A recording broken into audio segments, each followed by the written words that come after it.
সবচেয়ে বেশি উৎপাদিত খাদ্যপণ্যের তালিকায় দ্বিতীয় অবস্থানে রয়েছে আলু।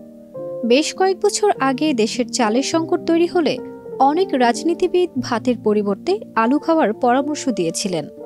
তবে গত বছর বাজারে আলুর যে উচ্চমূল্য ছিল তা আগে কখনো দেখা যায়নি।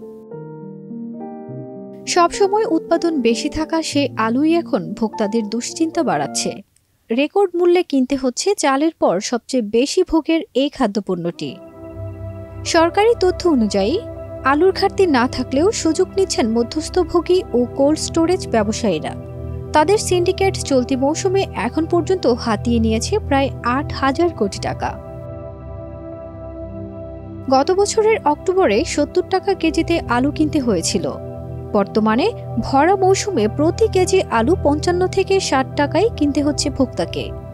বর্তমান দাম বিবেচনায় মৌসুমের পর আগামী কয়েক মাসে আলুর দাম ১০০ টাকা ছাড়িয়ে যাওয়ার আশঙ্কা করা হচ্ছে। দেশে আলুর বার্ষিক চাহিদা ৭৫ থেকে ৮০ লাখ টন। কৃষি সম্প্রসারণ অধিদপ্তর সূত্রে জানা যায়, গত বছরের নভেম্বর-ডিসেম্বরে প্রায় ৪.৫ লাখ হেক্টর জমিতে আলুর আবাদ হয়েছিল। উৎপাদন লক্ষ্যমাত্রা ছিল ১,১১,০০,০০০ টন। উৎপাদন হয়েছে প্রায় ১,৭,০০,০০০ টন। জাতিসংঘের খাদ্য ও কৃষি সংস্থার হিসেবে দেশে উৎপাদিত আলুর প্রায় ২৫% বিভিন্ন কারণে নষ্ট হয়ে যায়। উৎপাদন ও পরবর্তী ক্ষতি বিবেচনায় নিয়ে আলুর চাহিদা ও সরবরাহ প্রায় কাছাকাছি। দেশে সবচেয়ে বেশি আলু উৎপাদন এলাকাগুলোর মধ্যে মুন্সিগঞ্জ, জয়পুরহাট, বগুড়া, রংপুর অন্যতম। এসব জেলায় প্রতি কেজি আলু উৎপাদনে কৃষকের খরচ হয়েছে ১০ টাকা থেকে ১৪ টাকা। তবে মুন্সিগঞ্জের আবহাওয়া বিরূপ থাকায় এই মৌসুমে আলু উৎপাদনে খরচ বেড়েছে বলে সেখানকার চাষিরা জানিয়েছেন।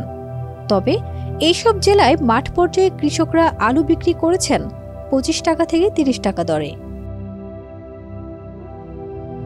এসব আলু মধ্যস্থভোগীদের মাধ্যমে বাজারে এসে বিক্রি হচ্ছে ৫৫ থেকে ৬০ টাকায়। ৫ মাসে প্রায় ৩৫ থেকে ৪০ লাখ টন আলু বাজারে এসেছে। আনুষঙ্গিক খরচ বাদে প্রতি কেজিতে ২০ টাকা থেকে ২৫ টাকা মুনাফা করেছেন মধ্যস্থভোগীরা। এই হিসেবে ইতিমধ্যে প্রায় ৮,০০০ কোটি টাকা হাতিয়ে নিয়েছেন তারা। হিমাগারে থাকা আলু বাজারে এখনও পুরোপুরি আসেনি বলে জানিয়েছেন cold storage association. Farzana Nikita, দেশ রূপান্তর।